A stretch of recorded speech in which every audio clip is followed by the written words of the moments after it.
ഇങ്ങനെ വെടി പൊട്ടുമ്പോ ഞെട്ടാൻ തുടങ്ങിയാലോ ശശാങ്ക? ഞെട്ടാൻ പോകുന്നതേ ഉള്ളൂ.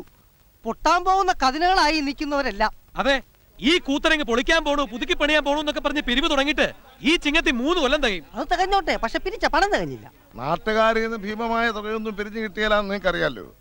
രസീത് ഇവിടെ ഇരിപ്പുണ്ട്, വേണേ കയറി വന്ന് നോക്ക്. രസീതിന്റെ കാര്യം ഒന്നും പറയണ്ട, അത് വെറും കള്ളക്കണക്കാണ്. അത് ഈ ശശാങ്കന് വരെ അറിയാം. എനിക്കത് അറിയാമെങ്കിലും ഞാനിതുവരെ പുറത്ത് പറഞ്ഞിട്ടില്ല. അറിയൂ, എന്തായാലും ഈ മാസം തന്നെ കൂത്തരങ്ങ് പൊളിച്ചു പണിയണം, അല്ലെങ്കിൽ ഞങ്ങൾ പൊളിച്ചു പണിയും. എന്നാ പിന്നെ അങ്ങനെ തന്നെ ആവട്ടെ. കൂത്തരങ്ങല്ല, നിങ്ങൾ രണ്ടിനെ അടിച്ചു പൊളിക്കുമെന്നാ പറഞ്ഞത്.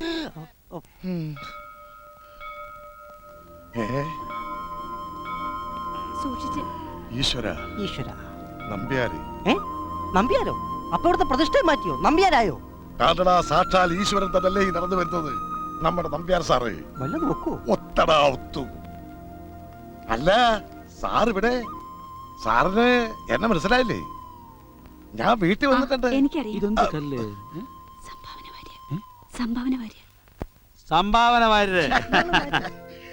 എന്താ ഇവിടെ?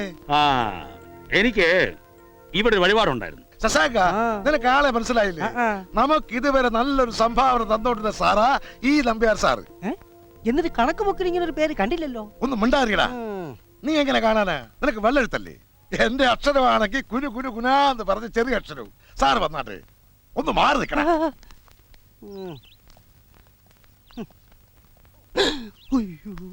ഹോ, കേട്ടിട്ട് അത്ഭുതം തോന്നുന്നു.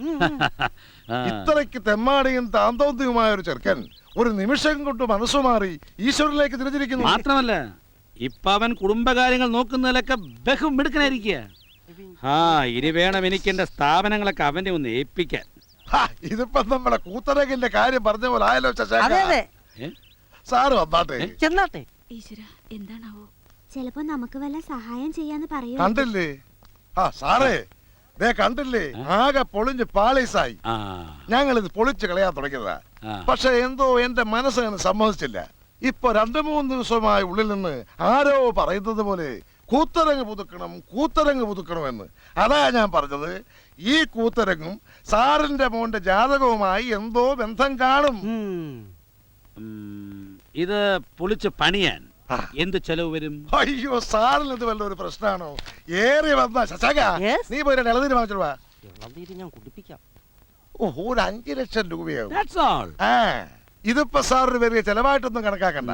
സാറിന്റെ മോന്റെ പേര് ചെയ്തൊരു വഴിപാടാണ് എന്നങ്ങോട്ട് കരുതുക. വരെ നമുക്ക് ഇതങ്ങ് പൊളിച്ചാലോ? പിന്നെ പൊളിച്ചേരെ.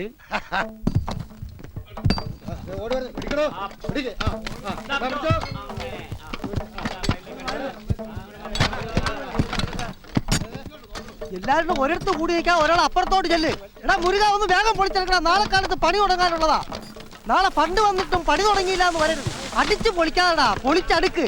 ആശാനെ ഇവിടെ തന്നെ കാണണേ. എടാ വായി നോക്കി, ഇവിടെ വായി നോക്കി അങ്ങോട്ട് ഇല്ലടാ. ഇതെന്താ പൊളിക്കുന്നേ? ഇതേ പൊളിച്ച് പണിയാൻ പോവുക. ഏതോ ഒരു വലിയ മുതലാളി സംഭാവനയായിട്ട് ചെയ്യുന്നതാ. 4-5 ലക്ഷം രൂപ വരും. അങ്ങേരെ ഒന്ന് കണ്ടിരുന്നെങ്കിൽ കുറച്ച് പണം അഡ്ജസ്റ്റ്മെന്റ് ചോദിക്കായിരുന്നു. പോയി ചോദിച്ചോ. അയാൾക്ക് ഒരു തലതിരിഞ്ഞ മകനുണ്ടായിരുന്നു. അവനിപ്പോ നന്നായി തിരിച്ചു വന്ന സന്തോഷത്തിലാ. എന്ത് ചോദിച്ചാലും തരും. ദാനധർമ്മം ചെയ്യണമെങ്കിൽ ആ സാറിനെ കണ്ടു പഠിക്കണം. എന്ത് പറഞ്ഞാലും റൈറ്റ് എന്ന് പറഞ്ഞ ഇറക്കുമല്ലയോ. താനും പോയി ചോദിച്ചോ.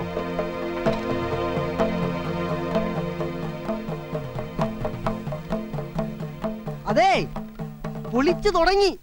പിന്നെ എല്ലാരും ചോദിക്കുക.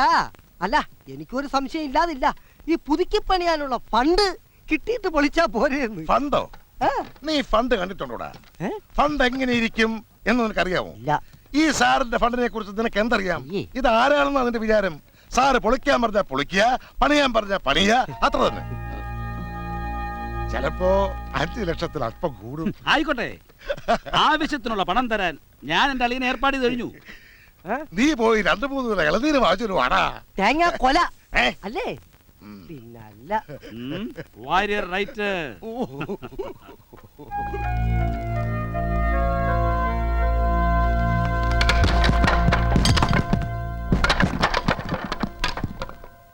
കെട്ടിടം പൊളിച്ചു തീരാറായി. നാളെ പണി തുടങ്ങണമെന്നും പറഞ്ഞു അച്ഛൻ തന്നെ എല്ലാത്തിനും മുന്നില്. അച്ഛനെയും കൂട്ടി എത്രയും പെട്ടെന്ന് സ്ഥലം വിടുന്നതാ നല്ലത്. അതിന് അച്ഛൻ സമ്മതിക്കണ്ടേ? 5 ലക്ഷം രൂപ നാളെ രാവിലെ കൊടുക്കാന്ന് ഏറ്റിരിക്കുക. സാരമില്ല മാഷേ, നമുക്ക് കൊടുക്കാം. 5 അപ്പം കൊണ്ട് 5000 പേരെ ഊട്ടിയ ചരിത്രമുള്ളതല്ലേ. പിന്നെ പണ്ട് സ്നാപക യോഹന്നാൻ അഞ്ചപ്പം കൊണ്ട് 5000 പേരുമായിട്ട് ഊട്ടി പോയപ്പോ പോയപ്പോ അത് ഈ കഥയല്ല. അഞ്ചപ്പം ഒന്ന് പോടാപ്പാ ചേട്ടൻ പറ. വെറും 5 രൂപ സംഭാവന കൊടുത്ത് ഒരു രസീത് വാങ്ങുക. എന്നിട്ട് ആ രസീതിൽ 5 രൂപ എന്നുള്ളത് 5 ലക്ഷം രൂപയാക്കുക. KSK നമ്പ്യാർ 5 ലക്ഷം രൂപ. അപ്പോ 5 ലക്ഷം രൂപയും തീർത്തു കൊടുത്തു കഴിഞ്ഞു അല്ലേ? അതെ അച്ഛാ, പണം അമ്മാവനാ കൊടുത്തു വിട്ടത്. ആ, ഞാൻ അളിയനെ ടെലഗ്രാം അടിച്ചിട്ടുണ്ടായിരുന്നു. പിന്നെ നമുക്കിന്ന് രാത്രി തന്നെ തൃക്കോട്ട ശ്രീ ഭഗവതി ക്ഷേത്രത്തിലേക്ക് പോകണം. ആ, ഒരു വിശേഷാൽ പൂജയും വഴിപാടും ഒക്കെ ഉണ്ട് അവിടെ. പൂജയും വഴിപാടും നടക്കട്ടെ. ഓ അയ്യോ, ഞാൻ പറയുന്നൊന്ന് കേക്ക്. നിങ്ങൾ എല്ലാരും കൂടി എന്റെ മെക്കിട്ടേറി എന്നാ കിട്ടാനാ? ഈ കെട്ടിടവും പൊളിച്ചിട്ടേച്ച് രാജ്യരാമായണ അയാളെ കടന്നുകളയുമെന്ന് ആരെങ്കിലും അറിഞ്ഞോ? അയാളല്ല ഇവിടെ പ്രശ്നം, അയാൾ തന്ന ഫണ്ടാണ് പ്രശ്നം. ഫണ്ടോ? ആ, എന്താ താ ഫണ്ട് എന്നൊരു വാക്ക് കേട്ടിട്ടില്ലേ? ഫണ്ട് കണ്ടിട്ടേ ഇല്ലേ? അയാളുടെ ഫണ്ടും കണ്ടിട്ടുള്ളതല്ലേ? മര്യാദയ്ക്ക് വെക്കണോ കാശ്? ശശാങ്ക, ഈ സമയത്ത് നീ കാല് പാരാതടാ. എനിക്ക് നിങ്ങളെ വിശ്വാസം അല്ല. അയാൾ കാശ് തരാതെ പോയി എന്ന് പറഞ്ഞാൽ ഞാനിത് വിശ്വസിക്കില്ല. അയ്യോ, നിന്റെ അച്ഛനാണ് സത്യം. ഞാൻ പറഞ്ഞത് മുഴുവൻ സത്യമാ. ഇതുപോലുള്ള കള്ള സത്യങ്ങൾ ഞാൻ കുറെ കേട്ടിട്ടുള്ളതാ. ചേട്ടാ, ദേ ഒന്ന് പറഞ്ഞ് മനസ്സിലാക്കി കൊടുക്ക്. വെറുതെ നോക്കി നിൽക്കാതെ ചില പ്രയോഗങ്ങളോട് ചോദിക്കടാ. ആരും ബഹളം വെക്കണ്ട, എല്ലാവർക്കും പഠിക്കാനുള്ള അവസരം തരാം. അയ്യോ ശശാങ്ക, ഓ എനിക്കൊന്ന് മൂത്രം ഒഴിക്കണമായിരുന്നു. കുറെ ഒഴിച്ചതല്ലേ, ഇനി സമയാകുമ്പം പറയാം. ഇപ്പൊ ആയി. അതെ, ഏ, ഒരു കാര്യം അറിയാനുണ്ടായിരുന്നു. സ്വന്തം കാര്യം തന്നെ എന്താവും അറിയാതിരിക്കാൻ ഞാൻ. ഒന്ന് പോടോ. എന്താ ആശാനെ കാര്യം?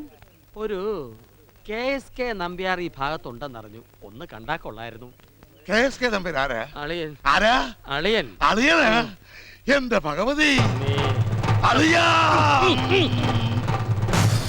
ആ. നിന്റെ അളിയൻ 5 ലക്ഷം രൂപ രൊക്കം ഇവിടെ കൊണ്ട് വെക്കാതെ നീ ഇവിടുന്ന് പോകുന്ന പ്രശ്നമില്ല. അളിയൻ കാശ് കൊണ്ട് വരില്ല, കൊണ്ടുവരാൻ പറ്റില്ല. എങ്കിൽ നീ ഇവിടെ തന്നെ നിൽക്കും. ഓ, ഞാൻ ഇവിടെ നിന്ന് ചെതലെടുത്തു പോകും, അത്ര തന്നെ. അതുകൊണ്ട് യാതൊരു പ്രയോജനമോ അമ്പലത്തിനോ കമ്മിറ്റിക്കാർക്കോ ഇല്ല. എനിക്ക് 2 അപേക്ഷയുണ്ട്. എന്താ രണ്ടാമത്തെ അപേക്ഷ? എന്നെ പോകാൻ അനുവദിക്കണം. എന്റെ കൂടെ ആർക്ക് വേണേലും വരാം.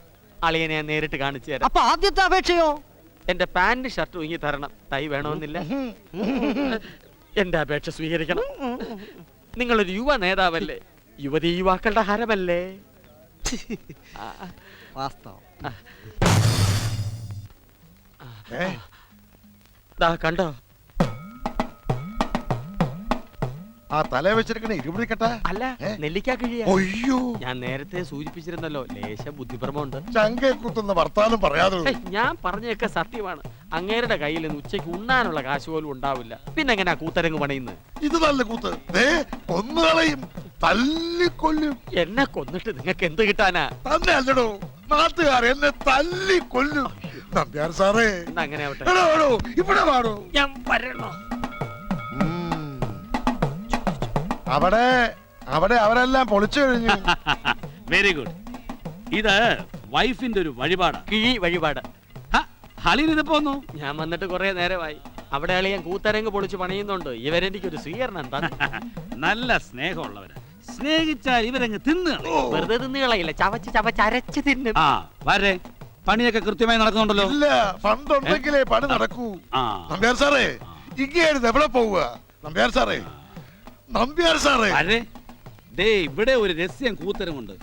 നമുക്ക് അതുകൂടെ പൊളിച്ചാൽ. ഒരിടത്ത് ഒരെണ്ണം പൊളിച്ചിട്ടത് പോരെ, ഇനി ഇതുകൂടെ പൊളിക്കണോ? വലിപ്പം പോരടോ, നമുക്ക് കുറച്ചുകൂടെ വലുതാക്കാം. അളിയാ, ഇതിന്റെ ആൾ ഇദ്ദേഹം അല്ല. അളിയൻ റൈറ്റ്. ആ, ഇതിന്റെ വാരേതാ? അതെ. താനിങ്ങ് ഇതിന്റെ വന്നേ. ഇതേ ഒരു കിഴി കൊണ്ടൊന്നും പട്ടവർത്തി എത്തുകയില്ല. ഇവിടുന്ന് ഒരു കിഴി വാങ്ങിച്ച് താൻ ഇരിക്കുതാ, ഞാൻ അതും തലയിൽ വെച്ചോണ്ട് ഇവിടെ ഇരുന്നോളാം. കിഴിയും കൊണ്ട് ഇവിടെ ഇരുന്നാ മതിയോ? എടോ, കാശില്ലാതെ അങ്ങോട്ട് ചെന്നാൽ അവരെന്നെ തല്ലി തല്ലി കൊല്ലും. എന്നാ കിഴി ഇവിടെ കിട്ടും, അതും തലയെ വെച്ചോട്ട് ഇരുന്നാ. ആ. എടോ എടോ, നമ്പ്യാരുടെ അളിയാ, നിക്കടോ അവിടെ. എടോ, ബീഡി ഒന്നും വലിക്കാവുന്ന ആത്മാർത്ഥമായിട്ട് പണിയെടുക്കുക. ഒന്നുമില്ലെങ്കിൽ ഇതൊരു വഴിപാടല്ലേ? എടോ, എന്താ താൻ പറഞ്ഞ വഴിപാടോ? അതെ, വഴിപാട്. ഈ റോഡ് ക്ഷേത്രം വരെ ടാർ ചെയ്യാനുള്ള ഒരു വഴിപാട്. ആരുടെ? ഒരു മുതലാളിയുടെ. ഈശ്വര, ചതിച്ചോ? ചതിച്ചു. ഈ ക്ഷേത്രത്തിലേക്ക് വരാൻ ഇതല്ലാതെ വേറെ വഴിയുണ്ടോ? ഇല്ല. അയ്യോ, എന്നാ ഈ വഴി വെട്ടിപ്പൊളിക്കല്ലേ? എന്താ കാര്യം? കാര്യമുണ്ട്. ഇതിന്റെ ഫണ്ട് വന്നിട്ടാണോ ഈ പണി തുടങ്ങിയത്? അല്ല, ഇതിന്റെ ഫണ്ട് അടുത്ത ശനിയാഴ്ച വരുമെന്നാ മുതലാളി പറഞ്ഞത്. ആ. അയാള് മുതലാളി അല്ല, ലേശം ബുദ്ധിഭ്രമമുള്ള ആളാണ്. അയാളുടെ ഫണ്ടും ഇല്ല, ഒരു മണ്ണാങ്കട്ടയില്ല. ഇയാടെ അളിയനാ അയാള്. ആരാടാ നീ? ഞാൻ എങ്ങനെയാ നിന്റെ അളിയനാവുന്നേ? ഇയാളാരാ? ഇതാ ഞങ്ങളുടെ മുതലാളി. അയ്യോ ഈശ്വര, ഞാൻ ഏറ്റു, പറഞ്ഞു. എനിക്ക് വട്ടാണെന്നല്ലേ?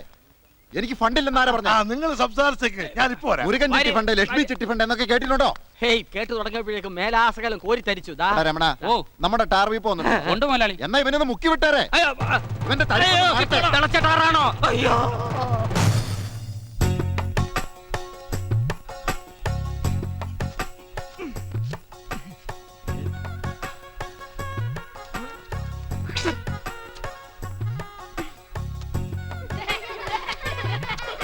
പോടാ, പോടാ, പോടാ.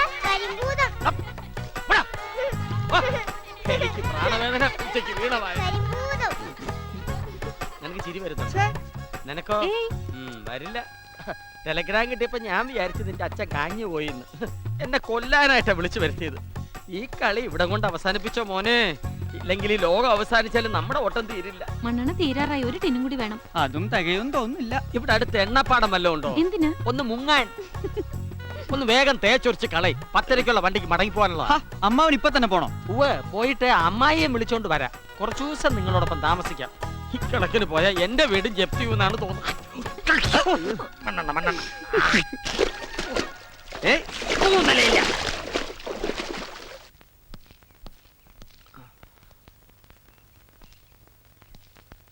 പോയിട്ട് വരാം മക്കളെ. നിങ്ങൾ വിഷമിക്കണ്ട. ഇവനെ പോലെ നിനക്കും ഒരുപാട് പ്രശ്നങ്ങളുണ്ടെന്ന് എനിക്കറിയാം. പക്ഷേ എരുതിയിൽ നിൽക്കുമ്പോഴും പരസ്പരം സ്നേഹിക്കാനും സഹായിക്കാനുള്ള ഈ മനസ്സുണ്ടല്ലോ, അത് ഈശ്വരൻ കാണാതിരിക്കില്ല, കാണാതിരിക്കില്ല.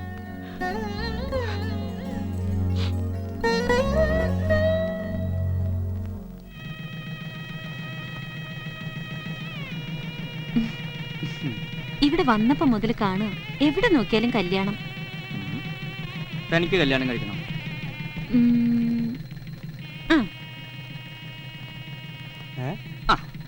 താലി താലി.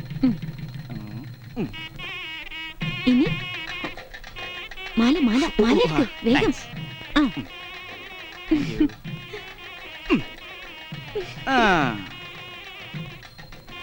Round round. അയ്യോ, വേഗം വേഗം.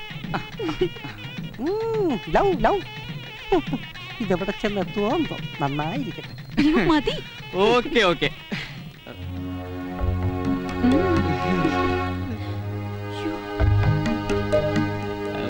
ഞങ്ങളിങ്ങനെ വെറുതെ തമാശക്ക് ഓരോ. അമ്മ എന്താ ഇങ്ങനെ നോക്കുന്നത്? നമുക്ക് ഇത്രയും പ്രശ്നങ്ങളുള്ള സമയത്ത് ഞാൻ ഇങ്ങനെയൊക്കെ ചെയ്യുമെന്ന് അമ്മയ്ക്ക് തോന്നുന്നുണ്ടോ? ഞങ്ങൾ തമ്മിൽ ഒന്നുമില്ല. എന്റെ ഏട്ടന്മാരെ വിട്ടിട്ട് ഇങ്ങനെയൊന്നും ചിന്തിക്കാൻ എനിക്കും കഴിയില്ല. ഇത് വെറുതെ ഒരു തമാശക്ക്. യോ, കാലി വീട് കാലി വീട്.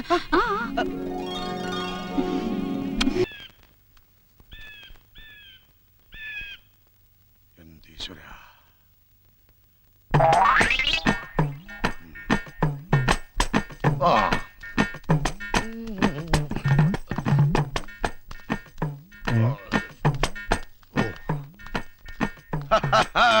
ഞാൻ നിന്നെ തിരക്ക് നടക്കല്ലായിരുന്നു. താനേടാ നീ വന്നേ. എന്താ നീ ഇതോടെ പോവുക? ഞാനാ ഭാര്യ തിരക്കി പോവാ. പിന്നെ ഇതാരാ നിന്റെ തന്തയാ? അയ്യോ, ചേട്ടനായിരുന്നോ? മൂക്കിനെന്ത് പറ്റി? നീര് വെച്ചിരിക്കുന്നു. അതെ, കാട്ടുപോത് കുത്തിയതാ. ദേഹമാസകലം നീര് വരാതിരിക്കാനാ ഞാൻ ഇത് വെച്ചോണ്ട് തിരക്കണത്. ആ ശശാങ്കനും കൂട്ടരും എന്നെ തേടി നടക്കുക. അവന്മാരുടെ കൈ ചെന്ന് പെടുന്നതിന് മുമ്പ് ശരീരം മുഴുവൻ തീരെ ഗർഭവാസം പറഞ്ഞിട്ടെന്താ കാര്യം? ആശുപത്രി കിടക്കുക. പോണത് കണ്ടില്ലേ?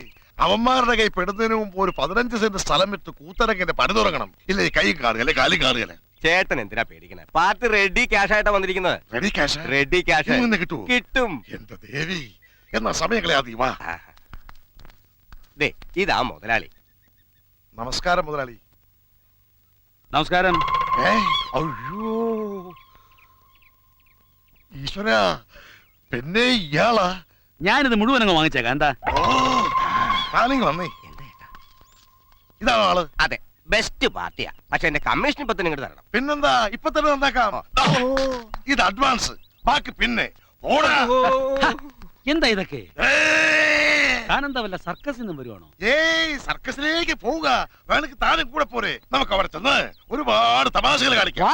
എന്തോ എടോ കള്ള വാരിയോനെ. അയ്യേ ഞാൻ വാരൊന്നുമല്ല. പിന്നെ? എന്റെ പേര് ജോസഫ് എന്ന് പറ്റുവാ. ഞാനേ സർക്കസിലെ ജോക്കറാ. തന്റെ മൂക്കേ ഞാൻ ഇടിച്ച് ഇതേ ഷേപ്പിലാക്കി തരാം. മേനാൽ ഇത് വെക്കേണ്ടി വരില്ല. അയ്യോ, ഇടിയടാ. കാര്യം പറഞ്ഞിട്ട് ഇടിക്കണം. കാര്യം പറയട്ടെ. എടോ താൻ 5 ലക്ഷം രൂപ ഈ നിൽക്കുന്ന നമ്പ്യാരെ കയ്യിൽ നിന്ന് വാങ്ങിയിട്ട് ഒപ്പിട്ട് കൊടുത്തതിന്റെ രസീതല്ലേ ഇത്? എന്റെ അമ്മയാണ് സത്യം. ഒരു പൈസ പോലും ഈ മനുഷ്യൻ എനിക്ക് തന്നിട്ടില്ല. എന്റെ അമ്മയാണ് സത്യം. എന്റെ അളിയൻ ശിവരാമൻ 5 ലക്ഷം രൂപ ഇയാൾക്ക് കൊടുത്തതാ. അതിന്റെ രസീത് ഞാനും കണ്ടതാ. ഇപ്പൊ കാര്യം കേട്ട് കഴിഞ്ഞല്ലോ. ഇനി ഇടി തുടരട്ടെ. ഒരു മെഗാ സീരിയല് പോലെ ഇടി. ഒരിക്കലും അവസാനിക്കരുത്. നമ്പ്യാരെ, നിർത്താതെ ഇടി. ഇടയ്ക്ക് പരസ്യം പോലും പാടില്ല. എടാ പോഴന്മാരെ, എന്താ? ഇയാള് നമ്പ്യാരല്ല, നമ്പരില്ലാത്തവനാ. ഒരുപാട് കമ്പനികളുടെയും സ്ഥാപനങ്ങളുടെയും ഒക്കെ ഉടമയായിരുന്നു. അത് പണ്ട്.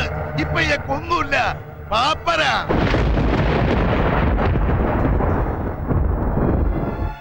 എടോ താൻ ഒരുത്തൻ കാരണം കുറെ ദിവസങ്ങളായിട്ട് ഞാൻ എന്റെ വീട് പോലും കണ്ടിട്ടില്ല. എല്ലാം നശിച്ചു. ഇയാളുടെ വീടും പറമ്പും ഒക്കെ പോയി. ഇയാള് കാരണം ഇപ്പൊ എന്റെ വീടും പറമ്പും വിൽക്കാൻ പോവുക. ഈ പ്രശ്നത്തിലൊക്കെ കാരണം താനാണ്. താൻ തലേ കിഴിയും വെച്ച് നടക്കുന്ന ഭ്രാന്തനാണെന്ന് എനിക്ക് അറിയില്ലായിരുന്നു. വിടറോ. പോകാനൊരു ഇടവില്ലാതെ ഗതികെട്ട അമ്പലങ്ങൾ തോറും കയറി ഇറങ്ങി നടക്കുക. ബാക്കിയുള്ളവരെ ബുദ്ധിമുട്ടിക്കാൻ. തലയ്ക്ക് സുഖമില്ലെങ്കിൽ വല്ല ആശുപത്രിയിൽ പോയി കിടക്കണോ.